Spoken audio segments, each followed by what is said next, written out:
युद्ध परिस्थितीमुळे एकीकडे घरगुती आणि व्यावसायिक गॅस सिलेंडरचा मोठा तुटवडा शहरात जाणवतोय आणि त्यामुळे हॉटेल व्यावसायिक आता प्रचंड मोठ्या अडचणीत सापडलेत. एकीकडे मोठाल्या हॉटेलमध्ये चुलीवर या ठिकाणी अन्नपदार्थ शिजवण्याचा प्रयत्न होतोय, तर दुसरीकडे अनेक छोटे मोठे व्यावसायिक आहेत.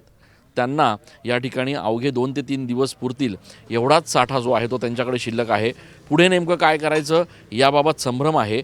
कारण आत्ता जरी गॅस शेगड्या किंवा गॅस सिलेंडर त्यांच्याकडे उपलब्ध असले तरी पुढच्या 3-4 दिवसानंतर ज्यावेळेला हे गॅस संपतील त्यावेळेला पुढे काय करायचं असा एक मोठा प्रश्न त्यांच्यासमोर आहे.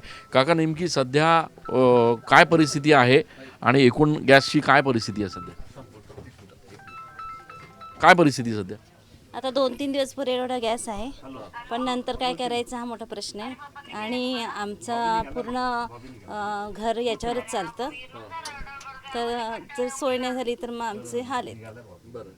पण मग आत्ता सध्या तुम्ही जो गॅस वापरताय तो किती दिवस पुरेल असा अंदाज आहे? 4-5 दिवस. पण मग त्याच्यानंतरची काही तरतूद, काही व्यवस्था तुम्ही करून ठेवली आहे कोणाशी चर्चा करून, नातेवाईकांशी? ते एकांना सांगून ठेवलंय, जर त्यांच्याकडे स्टॉक असेल तर ते आम्हाला देतील. पण मग जर समजा 4-5 दिवसांनंतर तुटवडा जाणवला तर मग पर्यायी काही व्यवस्था ठेवली? काही व्यवस्था नाही आहे पर्याय. आता तेच आहे. काय नाव तुमचं? विजया बडगुजर. बडगुजर मावशी यांचं हे छोटं हॉटेल या ठिकाणी नाशिकजवळ आहे आणि या ठिकाणी आपण जर बघितलं तर गॅस सध्या जरी उपलब्ध असला तरी 3-4 दिवस पुरेल एवढाच गॅस त्यांच्याकडे सध्या आहे. पुढे काय करायचं याबाबत संभ्रम आहे. आपल्या नातेवाईकांशी काही लोक बोलून ठेवत आहेत, जिथून व्यवस्था होईल तिथून हा गॅस उपलब्ध करण्याचा प्रयत्न करत आहेत. मात्र या सगळ्या परिस्थितीमध्ये सगळ्यात मोठं संकट जे उद्भवलं आहे ते हॉटेल व्यावसायिकांवर. कॅमेरा पर्सन आकाश येवलेसह मी चंदन पूजाधिकारी, TV9 मराठी.